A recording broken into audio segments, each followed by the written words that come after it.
کفن پہنانے کا کیا طریقہ ہے یہ بھی ارشاد فرما دیں۔ دیکھیں، میت کو کفن پہنانے کے لیے سب سے پہلے جس طریقے سے ہم نے میت کے تختے کو دھونی دی تھی، اسی طریقے سے طاق عدد میں 3 بار 5 بار یا 7 بار کفن کو دھونی دے دی جائے۔ ٹھیک ہے۔ دھونی دینے کے بعد جب میت کو کفنانے کا ارادہ ہو تو علماء نے لکھا ہے بہتر یہ ہے کہ اس کی پیشانی پر شہادت کی انگلی سے بسم اللہ الرحمن الرحیم لکھ لیا جائے، شہادت کی انگلی سے ہی سینے پر لا الہ الا اللہ محمد رسول اللہ یہ لکھوا دیا جائے، اور دل پر یا رسول اللہ لکھوا دیا جائے۔ اس کے بعد پھر کفن پہنایا جائے۔ سبحان اللہ سبحان اللہ۔ دیکھیں، کفن میں مرد کے لیے 3 کپڑے یہ سنت ہیں۔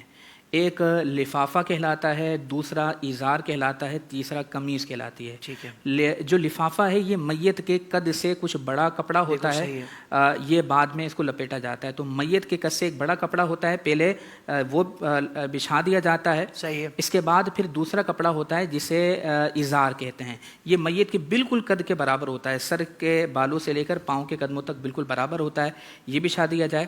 اس کے بعد تیسری چیز ہوتی ہے قمیص، جس کو کفنی بھی کہتے ہیں، یہ بچھا دی جائے۔ اب یہ 3 کپڑے بچھانے کے بعد میت کو اس تختے پر رکھ دیا جائے۔ کفنی بھی اسی سائز کی ہوگی؟ کفنی کا جو سائز ہے وہ گھٹنوں تک ہوتا ہے، ٹھیک ہے، یعنی گلے سے لے کر گھٹنوں تک وہ سائز ہوگا۔ اب میت کو رکھ کر سب سے پہلے کفنی پہنائی جائے گی، ٹھیک ہے، جو گھٹنوں کے نیچے تک ہوتی ہے۔ اس کے بعد جو درمیان والا کپڑا ہے جسے ازار کہتے ہیں، ازار کو اس طرح لپیٹا جائے کہ پہلے الٹے ہاتھ والا کپڑا ڈالا جائے اور پھر سیدھے ہاتھ والا کپڑا لپیٹ دیا جائے، تو یوں جو سیدھے ہاتھ والا کپڑا ہے وہ اوپر رہے گا۔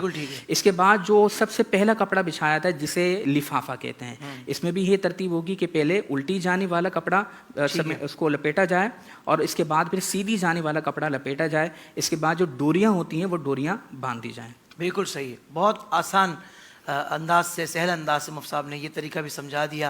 دیکھیں، یہ ساری چیزیں آنی تو چاہیے، بے شک غسال اور پھر کفن پہنانے والے اور سب مل جاتے ہیں، ماشاءاللہ دینی ماحول سے وابستہ لوگ ایسے بہت سارے مل جاتے ہیں جو اس کام میں مدد کرتے ہیں، اگر آپ نے ان سے کوئی تعلق زندگی میں رکھا ہے تو آسانی تو ہو جاتی ہے۔ بہرحال آنا چاہیے، سب چیزیں آپ کو پتہ ہونی چاہیے۔